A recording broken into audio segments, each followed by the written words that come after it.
Hello students, आज हम MSc final paper 6 की यूनिट 1 में मिनरल कंपोजिशन के बारे में कुछ स्टडी करेंगे। पिछले प्रेजेंटेशन में हमने क्वार्ट्ज के बारे में पढ़ा था। आज हम कुछ और मिनरल्स जैसे फेल्सपार, रॉक फ्रेगमेंट्स, माइका और इनको बाइंड करने वाले सीमेंट और मैट्रिक्स, इनके बारे में स्टडी करेंगे। पहला मिनरल इसके अंदर है फेल्सपार। फेल्सपार मॉडर्न सैंड्स के अंदर करीब 15% तक पाया जाता है और ये मोस्टली पोटेशियम फेल्सपार माइक्रोक्लेम के रूप में या यदि प्लेजियोक्लेज है तो एल्बाइट के रूप में मिलता है। फेल्सपार के ग्रेन्स क्लियर या पार्शली या कम्प्लीटली क्लाउडेड होते हैं क्योंकि ये अल्ट्रेशन के प्रोडक्ट्स होते हैं। ऑसिलेटरी जोनिंग यदि मिलती है तो वो वॉल्केनिक और हाइपरबेसल ओरिजिन शो करती है। सैनिडाइन वैरायटी यदि सेडिमेंट से मिलती है तो वो acid volcanics as a source rock indicate करती है। ऑर्थोक्लेज और माइक्रोक्लेम प्लूटोनिक सोर्स को दर्शाते हैं। फेल्सपार क्वार्ट्ज के मुकाबले कम स्टेबल होता है। वेदरिंग रेजिड्यू हमेशा फेल्सपार में इम्पावरिश होते जाते हैं, अर्थात उनकी मात्रा फेल्सपार कम होती चली जाती है और क्वार्ट्ज के अंदर एनरिच होते हैं। क्वार्ट्ज की मात्रा इसके अंदर बढ़ती जाती है। यह इम्पावरिशमेंट जो है वो डिस्ट्रक्शन ऑफ फेल्सपार पे डिपेंड करता है, जो कि एब्रेसिव ट्रांसपोर्ट के दौरान होता है। फेल्सपार क्वार्ट्ज के मुकाबले मैकेनिकल वियर के प्रति ससेप्टेबल होता है। केमिकली फेल्सपार अनस्टेबल है। Lime rich varieties less stable होती है, जबकि एल्कली फेल्सपार ज़्यादा स्टेबल होता है। डिट्राइटल फेल्सपार पे सेकेंडरी ओवरग्रोथ भी मिल सकती है। Feldspar low pressure, low temperature, aqueous environment में स्टेबल होते हैं, जो कि सैंडस्टोन के पोर सिस्टम में प्रिवेल करते हैं। फेल्सपार का सेडिमेंट से मिलना बहुत महत्वपूर्ण बिंदु है, जिसको आर्कोस प्रॉब्लम के रूप में समझा जा सकता है। फेल्सपार का सर्वाइवल सैंडस्टोन में या किसी भी सेडिमेंट्स के अंदर दो फंक्शन पर डिपेंड करता है।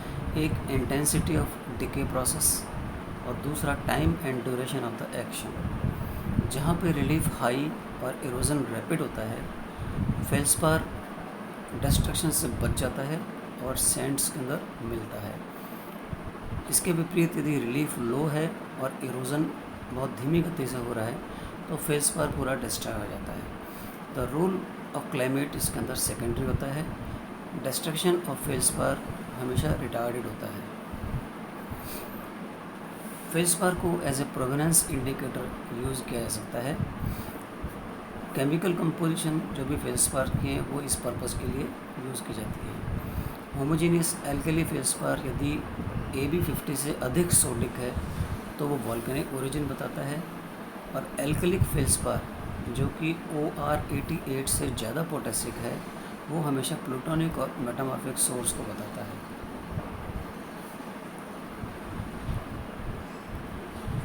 फेल्सपार के स्ट्रक्चरल स्टेट्स भी इसके आइडेंटिफिकेशन में सहायक होते हैं, जिसकी सहायता से पेरेंट रॉक को पहचाना जा सकता है। डिट्राइटल फेल्सपार यदि माइक्रोक्लिन है तो वो हमेशा मेटामॉर्फिक सोर्स को बताता है।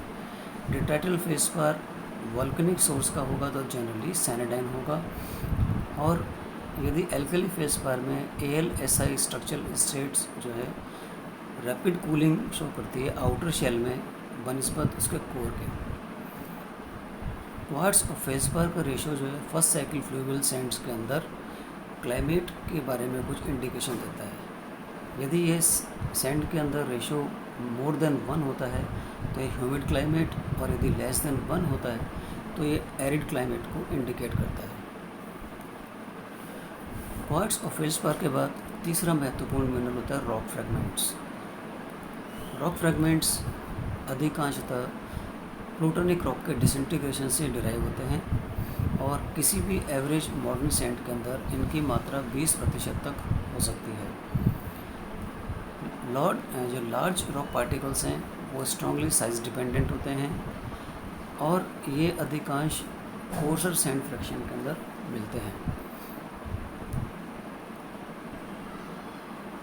रॉक फ्रेगमेंट की ड्यूरेबिलिटी वेरिएबल होती है। Chert or felsitic fragments tend to survive abrasive action. शिस्ट fragments destruction के प्रति ससेप्टेबल होते हैं, और यदि शॉर्ट ट्रांसपोर्ट इम्प्लाई किया जाता है तो उसके अंदर रॉक फ्रेगमेंट्स की मात्रा ज़्यादा मिलती है। डिकिंसन ने रॉक फ्रेगमेंट्स के क्लासिफिकेशन को इस प्रकार से बताया है। 4 ग्रुप उन्होंने बांटे हैं। एक वॉल्केनिक रॉक फ्रेगमेंट, जिसके अंदर इग्नेस टेक्सचर एफिनिटी होती है। इनको फेल्सिक, माइक्रोलिथिक, लेथवर्क और वॉल्केनोक्लास्टिक के रूप में बांटा जा सकता है। बी क्लास्टिक रॉक फ्रेगमेंट्स, जिनमें फ्रेगमेंटल टेक्सचर मिलता है, इनको सिल्टी, सैंडी और आर्जिलेशियस 3 ग्रुप्स के अंदर बांटा जा सकता है। सी टेक्टोनाइट फ्रेमवर्क, जिसमें सिस्टोज और सेमी सिस्टोज टेक्सचर होता है, इनको मेटासेडिमेंट्री और मेटावॉल्केनिक 2 ग्रुप्स के अंदर बांटा जा सकता है। डी माइक्रोग्रेनुलर पार्टिकल्स, जो कि रफली इक्वेंट वेल साइज ग्रेन्स होते हैं, इनको हाइपोबेसल, हॉर्न फेल्सिक और सेडिमेंट्री 3 पार्ट्स के अंदर बांटा जा सकता है। और ई कार्बोनेट रॉक फ्रेगमेंट्स। माइका एक और इम्पॉर्टेंट मिनरल है। डिट्राइटल माइका जनरली सैंडस्टोन और शेल के अंदर मिलती है। माइका अपनी फ्लेकी शेप की वजह से हमेशा फाइनाइट सैंड्स और सिल्ट्स के अंदर ही कलेक्ट होती है, जबकि इसकी डेंसिटी ज़्यादा होती है। गैलियर के मुताबिक बायोटाइट मस्कोवाइट कॉमन माइका होती हैं। बायोटाइट क्लोराइट और ग्लूकोनाइट में आल्टर हो जाता है, जबकि मस्कोवाइट माइका प्लेट्स, फ्लेक्स और शेड्स के रूप में मिलती है।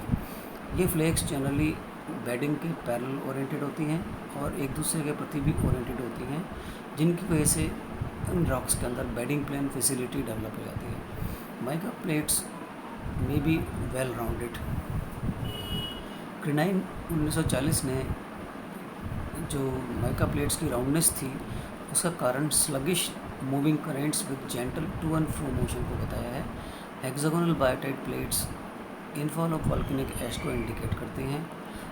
माइका का सोर्स ग्रेनाइट और नीसिस या माइका शिस्ट होती हैं। इसको भी कॉन्टिनेंटल और लिटरल सेडिमेंटेशन के क्राइटेरिया के रूप में यूज़ किया जा सकता है। माइका हमेशा टर्बिडाइट सेडिमेंट्स के अंदर मिलती हैं और ये डिस्टल सेक्शन, सबमरीन फैन के डिस्टल सेक्शन की तरफ ज़्यादा मिलती हैं। इन सभी ग्रेन्स को बाइंड करने का एक मीडियम होता है सीमेंट सिलिकेट मिनरल जैसे क्वार्ट्ज और ओपल हो सकती है। नॉन सिलिकेट सीमेंट के अंदर कैल्साइट और डोलोमाइट आदि आते हैं। पोस्ट डिपोजिशनल डाइजेनेटिक प्रोडक्ट्स के रूप में सीमेंट को दिखाया जा सकता है।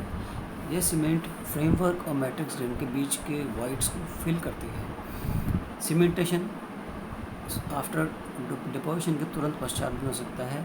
आयरन ऑक्साइड्स, कैल्साइट और एरागोनाइट कुछ मुख्य सीमेंट के रूप में ऐड करने वाले मटेरियल हैं। सीमेंट्स ओरिजिनल पोरोसिटी को हमेशा ऑक्यूलेट करती है और मोस्ट कॉमन सीमेंट्स में क्वार्ट्ज, कैल्साइट और क्लेस आते हैं। सीमेंट यदि सिंगल मटेरियल से बनी होती है तो वो कांस्टेंट फ्लूइड केमिस्ट्री शो करती है। यदि ये सीमेंट ग्रुप ऑफ मिनरल से मिलकर बनी होती है तो एक फ्लूइड केमिस्ट्री को इवॉल्व करती है। सीमेंट फ्लूइड केमिस्ट्री जो उसके टाइम प्रेसिपिटेशन पर होती है उसके बारे में क्लूज प्रोवाइड करती है। कैल्साइट, डोलोमाइट और सिट्राइट मोस्ट कॉमन और प्रेसिपिटेट्स हैं जो कि पोरस स्पेस में मिलते हैं। सभी सीमेंट्स सेकेंडरी मिनरल्स हैं जो कि डिपोजिशन के पश्चात सैंडस्टोन और ड्यूरिंग बरियल डिपॉजिट होते हैं। मैट्रिक्स डिट्राइटल मैट्रिक्स जो है क्ले मिनरल्स से मिक्सड होती है, जिसमें silt size quartz of feldspar भी हो सकते हैं। ग्रेन्स यदि 0.03 mm से स्मॉलर होते हैं तो ये इंटरस्टेटल शेप स्पेसेस में सैंडस्टोन के बीच में कवर करते हैं। इनको मैट्रिक्स मिनरल्स भी कहते हैं। मैट्रिक्स हाईली रिएक्टिव होती है, चाहे मैकेनिकल या केमिकल कॉन्टेक्स्ट में इनको देखा जाए। अमाउंट ऑफ मैट्रिक्स जो होती है वो 2 पॉइंट्स पर डिपेंड करती है। एक on the energy of the depositional system और दूसरा the degree of sediment reworking. Matrix में जब देखा जाता है, स्टडी करते हैं इसकी, तो ये देखते हैं कि डिट्राइटल कंपोनेंट जो होते हैं मैट्रिक्स में धीमे धीमे बढ़ते जाते हैं और ये डिट्राइटल से डायजेनेटिक प्रोडक्ट के रूप में कन्वर्ट हो जाती है। मैट्रिक्स का फ्रेमवर्क के साथ प्रोपोर्शन जो होता है वो सैंडस्टोन क्लासिफिकेशन का एक महत्वपूर्ण आधार है। एरेनाइट्स जिसके अंदर लेस देन 15% मैट्रिक्स होती हैं, वैक्स जिनमें मैट्रिक्स 15% से ज़्यादा होती है, और सैंडस्टोन यदि मैट्रिक्स कम है तो वो हमेशा ओरिजिनल पोरोसिटी रखता है, जिसकी वजह से वो अच्छा एक पोटेंशियल सोर्स है किसी भी फ्लूइड को प्रिजर्व करने के लिए। Thank you. नेक्स्ट पार्ट में हम क्ले मिनरल्स के बारे में पढ़ेंगे।